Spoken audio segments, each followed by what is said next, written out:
복음서를 보면 예수님 오실 때 예수님 오심을 맞이할 준비한 사람들이 있었고 미처 준비하지 못한 사람들이 있었습니다. 요한 사도는 자기 땅에 오매 자기 백성이 영접하지 않았다 그렇게 말했습니다. 주님이 처음 오실 때도 그랬듯이 다시 오실 때도 그러지 않겠는가 그런 생각을 해봅니다. 그래서 주님께서는 많은 비유들을 통해서 주님의 오심을 준비하라, 그 길을 예비하라 그렇게 말씀하고 있습니다. 기름이 다하지 않도록 기름을 채워라 그렇게 말씀하고 있습니다. 주님의 맞이할 준비하지 못한 사람이 누구지요? 헤로드 왕은 주님의 오심을 준비하지 못했습니다. 또 지식으로는 알고 있었던 서기관들도 준비하지 못했습니다. 그 소식을 듣고 소동했던 예루살렘의 어떤 사람들도 준비하지 못했습니다. 주님의 오심을 기다리고 마침내 준비했다가 만난 사람들도 있습니다. 오늘 읽은 말씀에 나오는 마리아와 요셉 같은 사람이 대표적인 사람입니다. 또 2장에 보면 동방에서부터 온 박사들, 또 베들레헴 그 들판의 목자들, 성전에서 시몬과 안나 이런 분들은 주님의 오심을 기다렸다가 은혜 가운데 맞이한 줄로 믿습니다. 여러분 우리들도 매번 지나가는 성탄이라고 생각하지 마시고 주님이 다시 오실 것을 준비하라고 하셨으니 이번 성탄을 그런 마음으로 같이 맞이하고 준비했으면 좋겠습니다. 침례 요한은 예수님 6개월 전에 오셔서 주의 길을 예비하고 주님 맞을 준비를 하게 했습니다. 우리 수요일에 말씀드린 것처럼 우리 하나님의 성탄 준비는 언제부터 되었다고요? 저기 올라가서 아브라함을 부르실 때부터 준비하신 것입니다. 사도 바울은 서신서에서 창세전에 우리의 구원을 준비하셨다 이렇게 말씀하셨어요. 그러니까 하나님이 준비하신 걸 생각하고 또 침례 요한이 준비한 것을 생각해 보면 우리가 지금부터 준비하는 것도 결코 빠른 게 아니다, 충분하지 않다 하는 것을 알 수 있습니다. 여러분 복음서를 읽으면서 준비하시길 바랍니다. 찬양을 부르면서 준비하시길 바랍니다. 또 온갖 더러움과 약함과 어려움을 돕는 사랑을 가지고 이 성탄을 아름답게 준비하시는 우리가 되기를 주님의 이름으로 축복합니다. 오늘 예수님은 누구신가? 우리 죄에서 구원하시는 예수님이시다 하는 것입니다. 우리가 성경을 읽어보면 바울 사도의 소원을 우리가 알 수 있습니다. 한번 적어보겠습니다.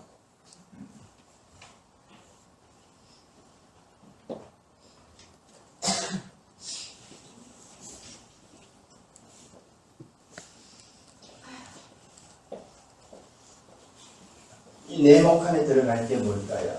바울 사도의 소원, I want to 뭐 하기를 뭘까요?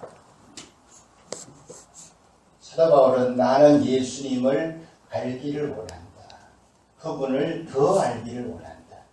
그분의 십자가를 알기를 원하고 그분의 부활을 알기를 원한다. 그렇게 말했습니다. 이 바울의 소원입니다. 찬송가에 되어 있죠. 예수 더 알기 원함은 크고도 넓은 영역. 계속해 주시는 은혜를 간절히 알기를 원하네. 그 다음에 어떻게 되어 있죠? 내 평생의 소원. 내 평생의 소원. 계속해 주시는 은혜를 간절히 알기를 원하네.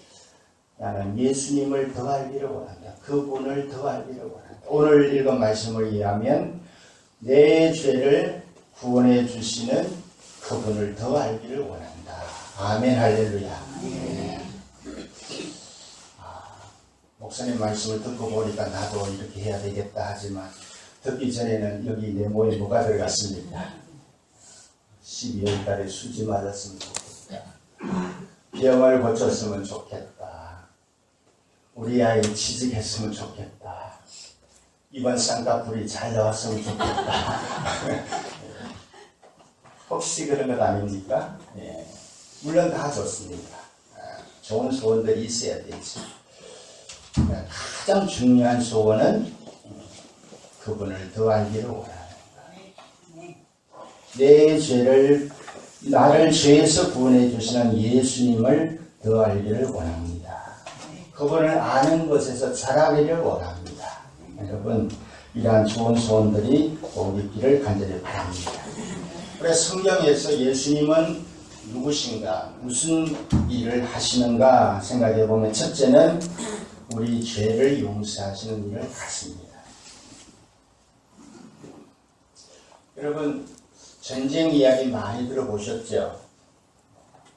역사를 거슬러 올라가면 1차 세계대전, 2차 세계대전, 또 청일전쟁, 러일전쟁, 6.25 전쟁, 남북전쟁 많이 들어보셨죠? 네. 또 정치적으로 하면 부패와의 전쟁 뭐 이런 거 있죠. 네. 많은 전쟁들이 있습니다. 근데 여러분, 우리 사람이 우리 인류 역사에서 제일 크고 제일 중요하고 제일 어려운 전쟁이 뭐냐? 따라해봅시다. 죄와의 전쟁입니다. 죄와의 전쟁. 이것은 에덴 동산에서부터 시작되고 있습니다. 지금도 계속되고 있습니다. 우리 주님 오실 때까지 계속되고 있습니다. 죄와의 전쟁은 어떤 전쟁의 이름을 붙인 것보다 훨씬 중요하고 가장 심각하다. 그렇게 우리가 이해하시면 좋겠습니다. 그래서 예수님을 보내실 때 그 이름에 그 뜻을 담아서 보내셨는데 우리를 죄에서 구원하시는 분, 우리를 죄에서 죄로부터 분리되게 하시는 분, 그분의 이름을 예수라 하라 이렇게 말씀하셨어요. 여러분, 사실 하나님의 관점에서 보면요, 나에게 있는 문제 중에 가장 중요한 것은 죄의 문제입니다. 키가 좀 작다, 얼굴이 좀 못났다, 가진 것이 없다. 그게 문제가 될 수도 있지만 문제가 되지 않을 수도 있습니다. 우리는 그게 큰 문제예요. 남보다 앞서지 못한다. 열등감에 젖어가지고. 우리에게는 큰 문제지만 하나님이 보실 때는 그게 문제가 아니에요. 삭개오가 키가 작은 게 뭐 문제였습니까? 문제가 아닙니다. 하나님이 보실 때 우리의, 저와 여러분의 가장 큰 문제는 죄의 문제입니다. 그래서 여러분, 이 성탄의 메시지 중에 제일 첫 번째가 우리를 죄에서 구원하러 오셨다 하는 것입니다. 할렐루야. 네. 죄라는 것은 그냥 도둑이나 사기나 거짓말이나 그런 죄가 아닙니다. 근본적인 죄, 죄의 본성, 아담으로부터 받은 죄의 본성, 성경에서는 육신이라고 말합니다. sinful nature. 우리 본성에 죄된 본성이 있다는 것이죠. 근데 거기에서부터 구원해 주신다 하는 것입니다. 이 죄라는 말은, 하마르티아라는 말은 관역에서 빗나갔다는 것입니다. 여러분, 올림픽만 하면 우리나라는 신이 납니다. 평소에는 죽어 있다가 올림픽만 되면 신이 나요. 왜?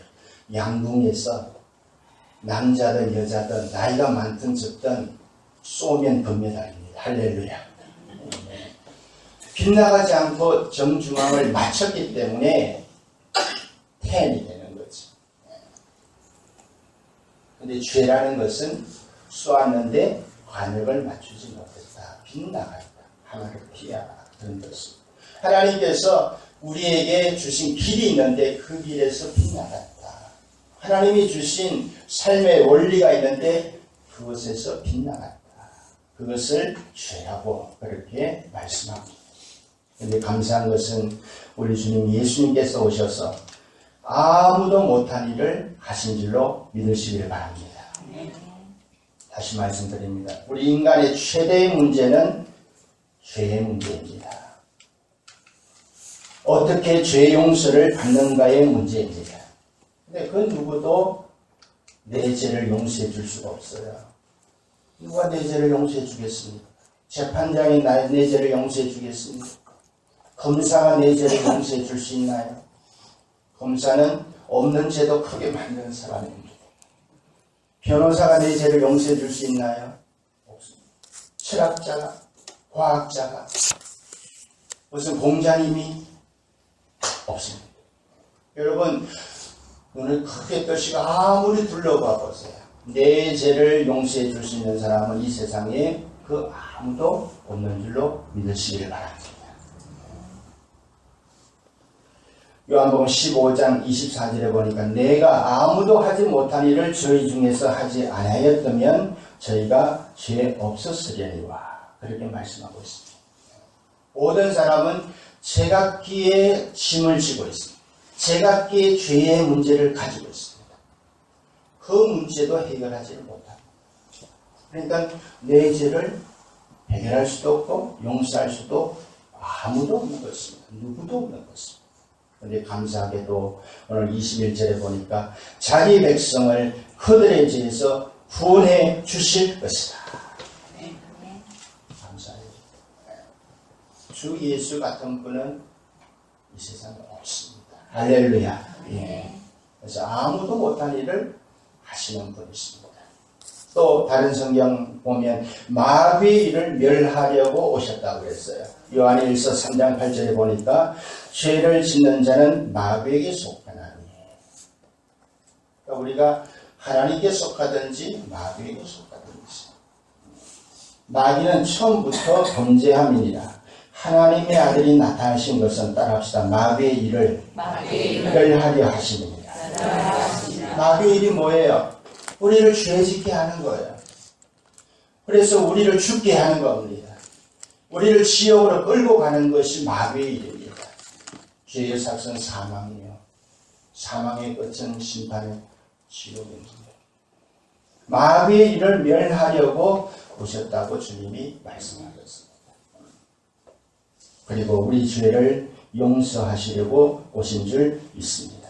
히브리서 8장 12절에 보니까 내가 그들의 불의를 긍휼히 여기고 그들의 죄를 다시 기억하지 아니하리라. 얼마나 고마우신 말씀이죠. 우리를 불쌍히 여겨주신대요. 우리 죄를 다시 용서하지 않으신대요. 죄송합니다. 기억하지 않으신대요. 저는 여러분의 겉모양만 봅니다. 여러분도 제 겉모양만 볼 겁니다. 속을 들여다보면 우리 초범도 있고 상습범도 있고 경미한 죄를 지은 사람도 있고 중죄를 지은 사람도 없지 않아 있을 것입니다. 참고로 제가 손주다는 것은 아무 관계가 없습니다. 여러분 사도 바울의 고백을 들어보세요. 나는 죄인 중에 괴수다. 다른 말이 뭐예요? 나는 중죄인입니다. 하나님. 그 원래 뜻은 죄인을 순서대로 이렇게 줄을 세우면 제일 앞에 서는 사람이라는 거예요. 괴수다. 책임자다. 여러분 저도 고백하면 사실은 중죄인입니다. 여러분이 모르셔서 그렇지 중죄. 근데 감사한 것은 경죄인이든지 중죄인이든지 초범이든지 상습범이든지 사형수든지 우리 죄를 용서하러 오셨다고 하셨습니다. 할렐루야. 네. 감사합니다. 이런 일이 어디 있습니까? 누가 이런 일을 합니까? 나의 무거운 짐을 누가 대신 줄 수 있나요? 성경 말합니다. 동이서에서 먼 것 같이 우리 죄를 옮기신다. 깊은 바다에 빠뜨리신다. 등 뒤로 던지신다. 다시는 보지 않으신다. 할렐루야. 우리하고는 참 다르죠. 우리는 집어넣었다가 다시 꺼내가지고 보고 몇 년 전에 읽었다고 남편한테 내놓고 이러죠. 근데 주님은 기억하지 않으십니다. 여러분 성경을 읽어보면요. 성경을 많이 읽어보세요. 주님과 같이 보내는 시간을 많이 가져야 주님을 닮아갈 수가 있습니다. 주에서 구원받은 많은 사람들의 이름이 기록되어 있습니다. 마태복음 9장에는 침상에 누운 채로 친구들이 들고 온 병자가 있습니다. 예수님께서 그 병자를 처음으로 보시고 뭐라고 하셨죠? 소자야, 내 죄사함을 받는다니라. 죄를 사하는 권세가 주님께 있습니다. 할렐루야. 내 죄사함을 받았다 말씀하셨어요. 성경에 이런 일들이 수없이 많이 나옵니다. 마태복음 11장 19절에 보니까 세리 마태의 집에 주님이 가셨습니다. 그날은 잔치날입니다. 그런데 주님께서는 세리와 죄인들의 친구가 되셨다. 그렇게 말씀합니다. 죄인의 친구, 예수님의 또 다른 별명은 죄인들의 친구입니다. 저희의 친구요, 여러분의 친구입니다. 누가복음 7장에 보니까 바리새인의 집에 초대를 받아갔는데 그 동네에 어두운 과거를 지닌 한 여인이 주님을 맞이합니다. 어떻게 맞이하죠? 눈물을 흘리면서 그 머리털로 예수님의 발을 씻기면서 향유를 부으면서 바리새인 시몬은 집에 들어올 때 꼭 해야 되는 발 씻을 물도 주지 않았는데 여러분 그날 그 죄 많은 여인의 죄가 다 사함받은 줄로 믿습니다. 내 죄가 사함받았다 말씀하셨어요. 너 어두운 과거가 지워졌다. 한 번만 더 소개합니다. 누가복음 19장의 시작은 삭개오입니다.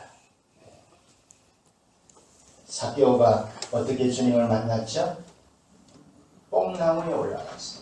돌무화과 나무에 올라가서 잎사귀에 숨어 있다가 주님이 부르셨어요. 삭개오야 내려오너라. 내가 오늘 너희 집에 가겠다. 너도 이제는 아브라함의 자손이 되었다. 할렐루야.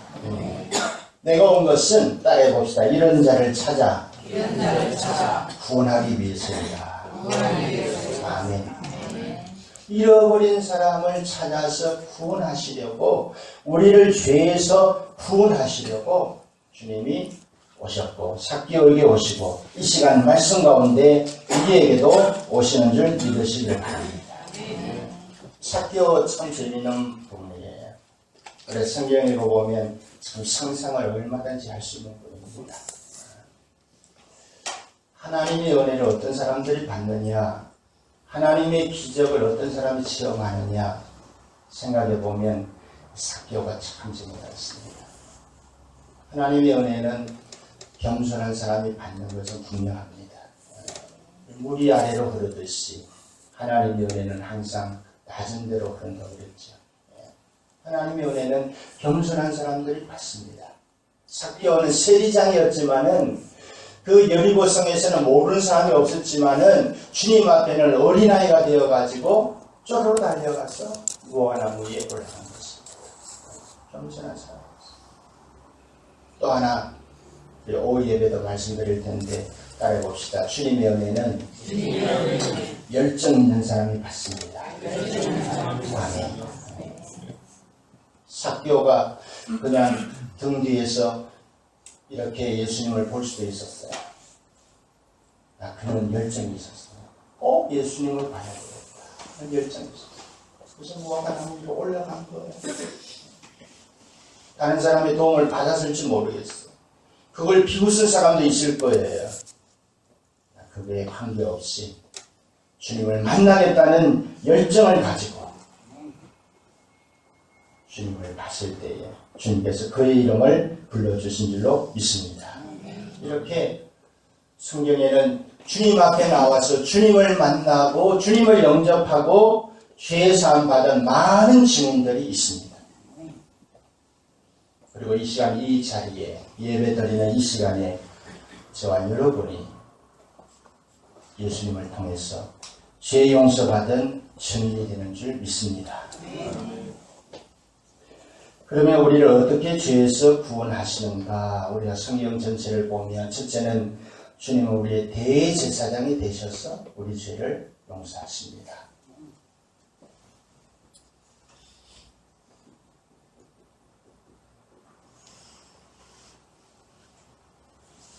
대제사장도 많이 있었죠. 뭐 가야바라든지 안나스라든지 많이 있었죠. 아론이라든지. 근데 성경에서는 큰 대제사장이 되신다. 위대한 대제사장이 되신다. 그렇게 말씀하고 있습니다. 히브리서를 읽어보면요. 예수님에 대해서 소개할 때 그분이 대제사장이 되신다는 것을 12번이나 말하고 있습니다. 12군데에서 말하고 있습니다. 제일 많이 말씀하시는 것 같아요. 제사장이 하는 일이 무엇입니까? 자기와 자기 백성의 죄를 가지고 하나님 앞에 나아가서 죄 용서를 받는 일, 그 일을 합니다. 그렇죠? 예수님께서 죄 없으신 분이신데 우리 죄를 가지고 하나님 앞에 나아가서 죄 용서함을 받아주시는 것입니다. 그래서 우리의 대제사장이 되신다. 그런데 감사하게도 자주 있는 대제사장은 제사도 자주 드립니다. 그리고 무언가를 가지고 나가야 되는데 동물의 피를 가지고 나갑니다. 우리 예수님은 대제사장으로서 어떻게 하셨죠? 자주가 아니고 단번에. 그리고 동물의 피가 아니라 당신의 십자가의 보혈로 자신을 드림으로 우리 죄를 사하여 주신 줄 믿으시기를 바랍니다. 제사장은 제사장인데 다른 제사장은 다릅니다. 그래서 아론의 차례를 따라서 오신 분이 아니고 멜기세덱이라는 분의 신비한 분의 반차를 쫓아서 오셨다. 그렇게 말씀합니다. 물론 우리의 대제사장 되신 주님을 찬양하시길 바랍니다. 그 다음 또 성경은 우리에게 말하기를 주님이 스스로 제물이 되셨다.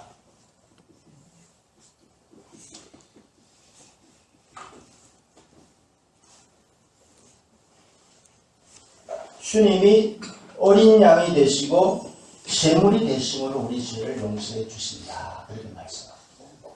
신대 요한은 보라 세상 죄를 지고 가는 하나님의 어린 양입니다. 복음서에서 예수님께서 유월절에 돌아가실 것을 말씀하시면서 어린 양과 자신을 동일시하셨습니다. 그리고 복음서에 보면 그 십자가로 우리를 용서하시고 그 보혈로 우리를 용서하시고 그 사랑으로 우리를 용서하신 줄 믿으시기를 바랍니다. 그 십자가. 여러분 왜 그 십자가입니까? 그 당시에 십자가를 많이 죽었습니다. 십자가에 많이 달렸습니다.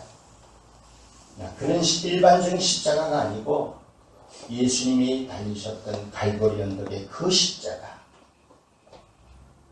피 흘린 사람이 많이 있었습니다. 그러나 우리 죄를 위한 그 보혈, 이것은 죄의 사함을 얻게 하려고 많은 사람을 위하여 흘리는 바 나의 피, 곧 언약의 피이다. 말씀하셨어요.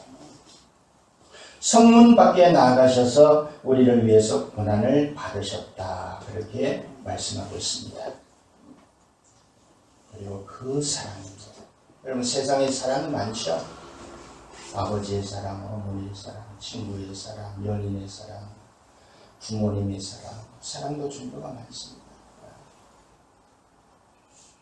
그러나 우리 죄를 용서하신 그 사랑, 우리 복음서가 있는 것처럼 태초부터 항상 나를 향해 있는 그 사랑. 저는 이 은혜가 되더라고요. 오예배 때 찬양 부르는 이 은혜가 되더라고요. 태초부터 지금까지 항상 날 향하고 있었다는 것. 고마워요. 하나님의 사랑이 갑자기 나타난 것이 아니고 태초부터 항상 지금까지 어디를 향해서? 나를 향해서 향하고 있다. 여러분 가슴이 찌릿하지 않습니까? 가슴이 벌렁벌렁거려야 되는데 그 사랑이 나를 향하고 있었다. 우리를 위해서 성문 밖에 나가셔서 고난받으신 예수님. 가시관을 쓰시고 십자가에 달리신 예수님. 왜 가시관을 쓰셨나요? 따라해봅시다. 내가 너를 용서하노라. 내가 너를 용서한다는 표시로서 가시관을 쓰신 거예요. 행포를 입으신 거예요. 손과 발에 못을 바뀌신 거예요. 내가 너를 이제 용서한다 말씀하셨습니다.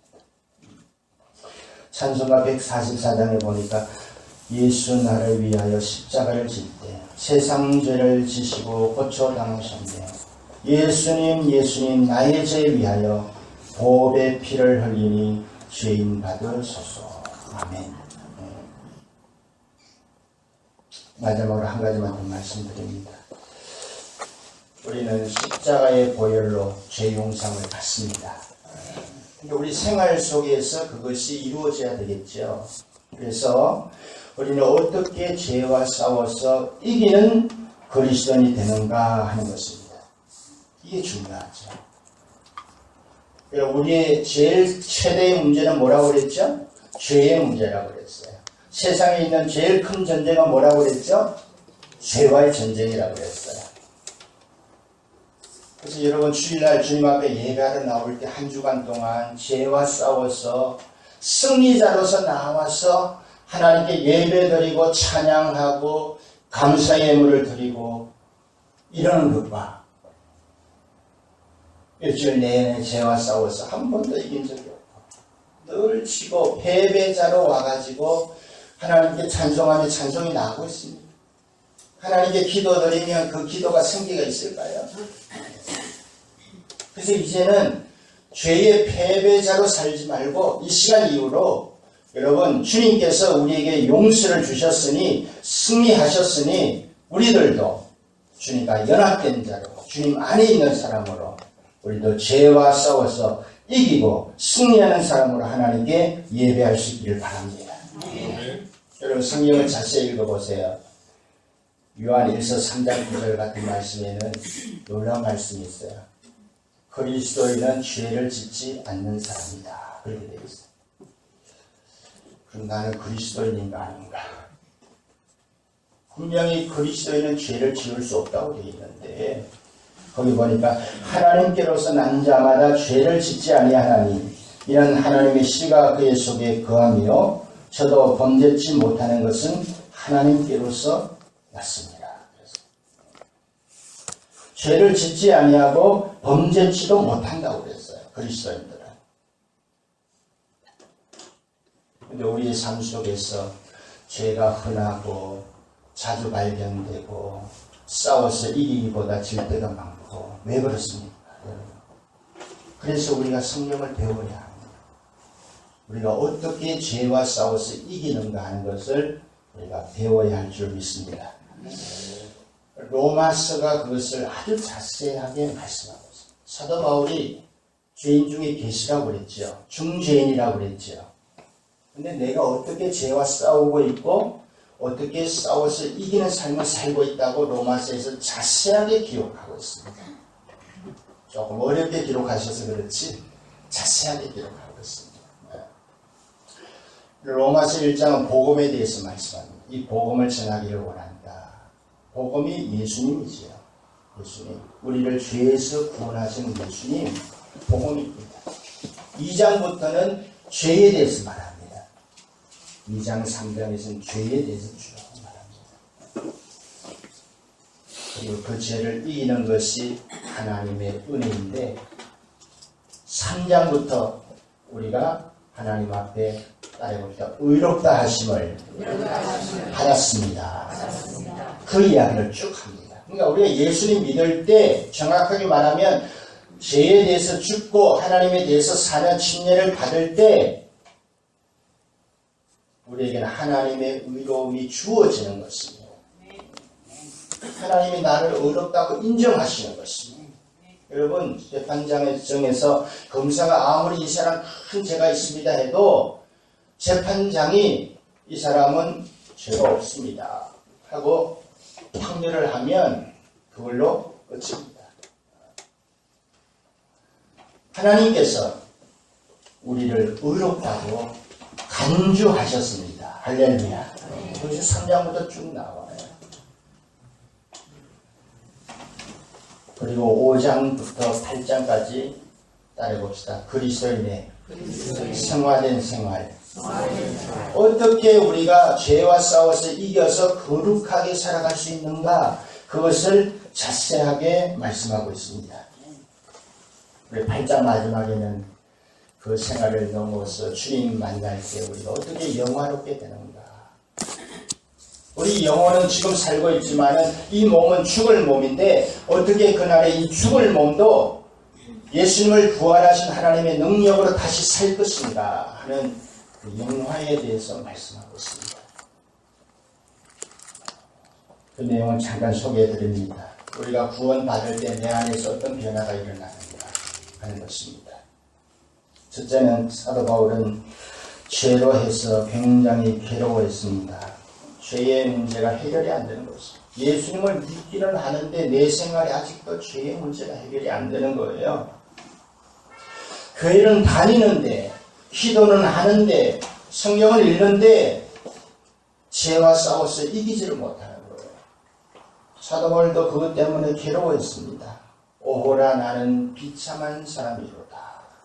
누가 나를 건져낼 수 있을까? 죄로 괴로워했습니다. 왜? 죄를 범하는 사람마다 따라오다 죄의 종입니다. 우리가 죄를 지으면 이 죄라는 이 감옥에 갇히게 되는 거예요. 나 스스로. 자유를 잃어버리게 되고 갇히게 되는 거예요. 죄의 종이 되어버리는 것입니다. 우리가 믿을 이후에도 죄가 왕노릇 할 수 있다고 성경이 말합니다. 우리가 믿는 순간에 완전히 깨끗하게 되는 게 아니에요. 믿기 전에 습관이 그대로 남아있어요. 교회 밖에 있을 때의 사고방식이 그대로 남아있어요. 습관이 무섭죠. 습관 하나 바뀌려면 6개월, 1년 가도 잘해야 바뀝니다. 죄의 습관이 남아있어요. 그래서 사도 바울은 죄로 인해서 진짜 괴로워합니다. 여러분, 죄에 대해서 좀 애통하시기를 바랍니다. 애통하는 자는 복이 있나니 제가 위로를 받을 것이며.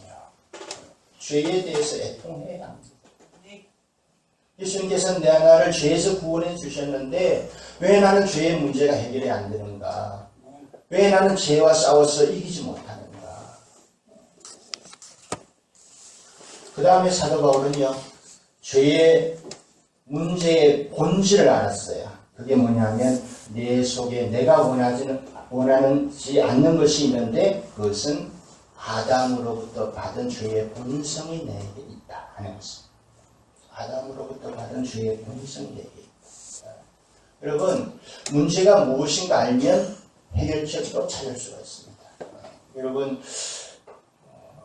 세균 바이러스 있잖아요.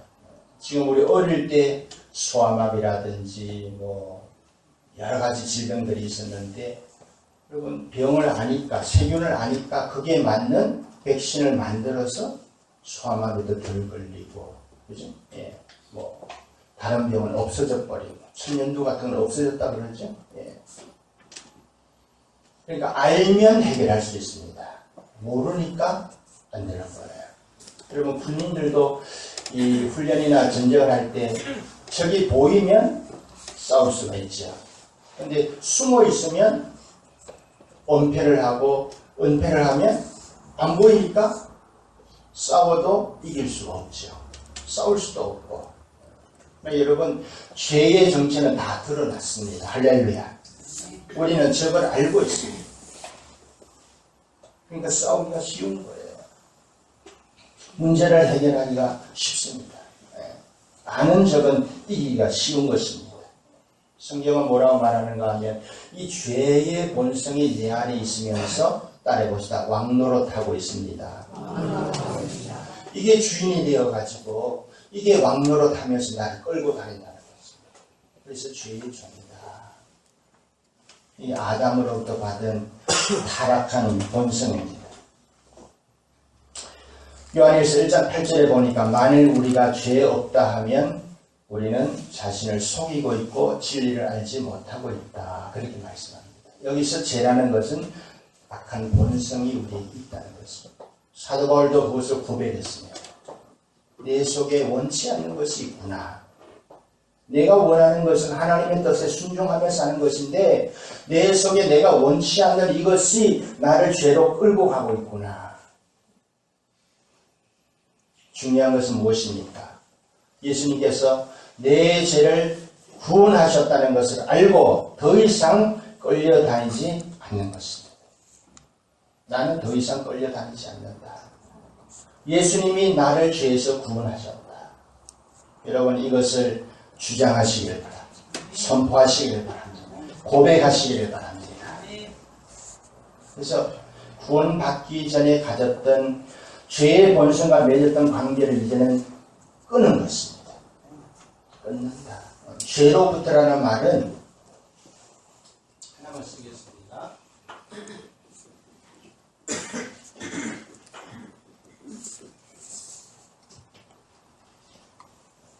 죄로부터 구원하시는 분이라고 그랬는데 죄로부터라는 말은 분리된다는 것이에요. 분리.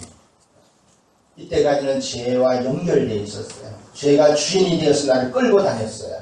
근데 이제는 예수님으로 말미암아 이것은 끊어졌다. 할렐루야. 그리고 예수님이 은혜로 나를 끌고 가신다. 마치 무엇과 같은가 하면 우리 어릴 때 방앗간에 가면 굉장히 신기한 게 있어요.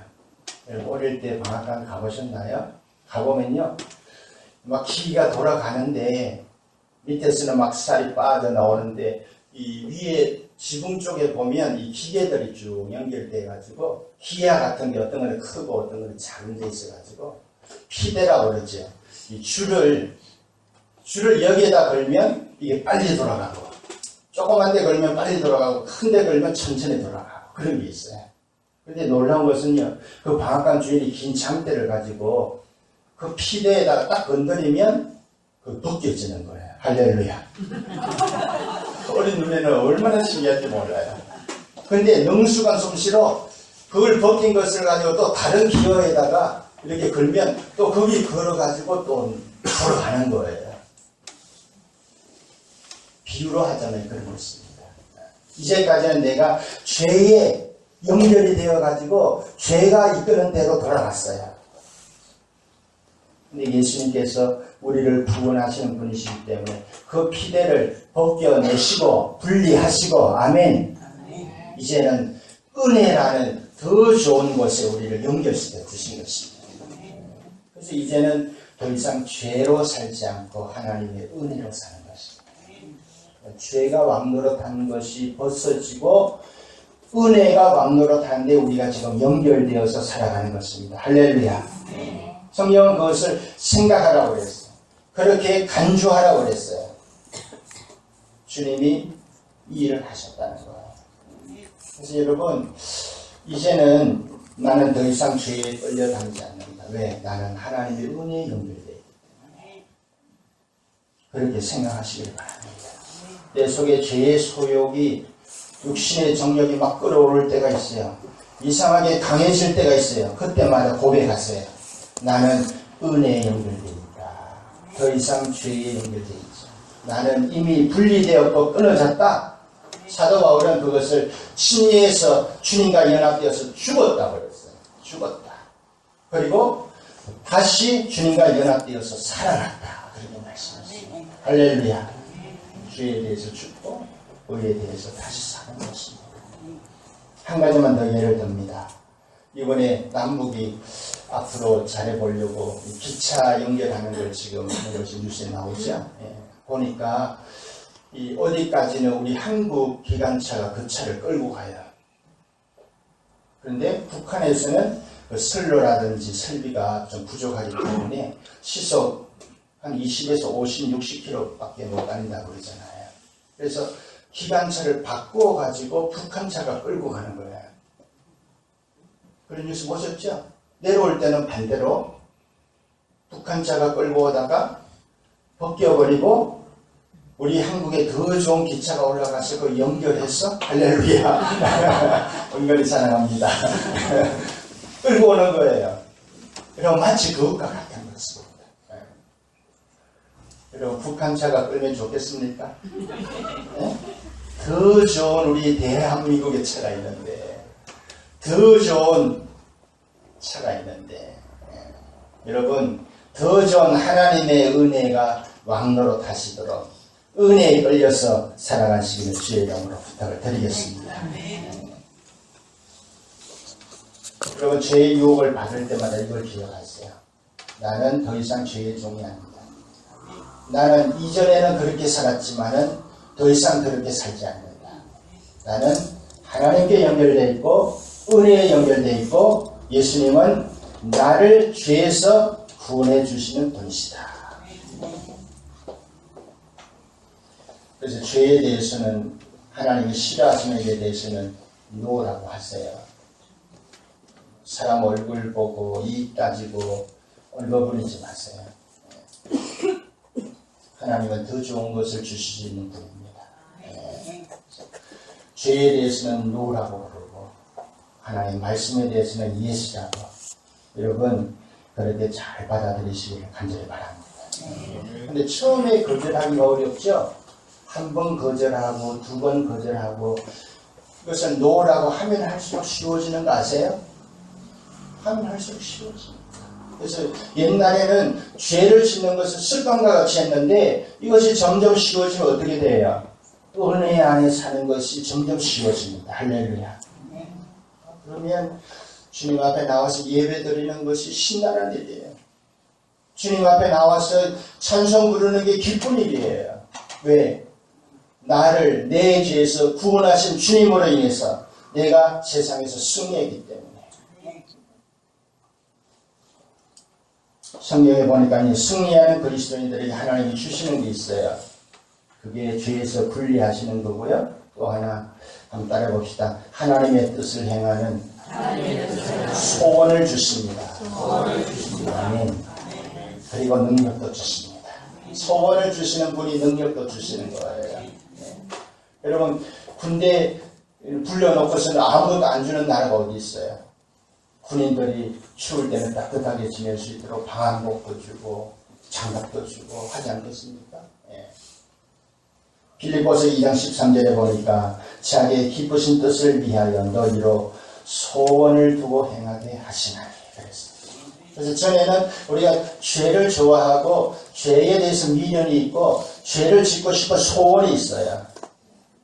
안 믿는 사람들은 대부분 그게 꽉 차 있습니다. 근데 이제는 거기서 분리되었기 때문에 이제는 하나님의 뜻대로 살고자 하는 소원이 우리에게 충만한 것입니다. 할렐루야. 하나님의 뜻대로 살겠습니다. 하나님 이 소원이 생기는 거예요. 또 한 가지는 성경에 보니까요. 베드로 사도는 따라해 봅시다. 하나님의 성품을 주십니다.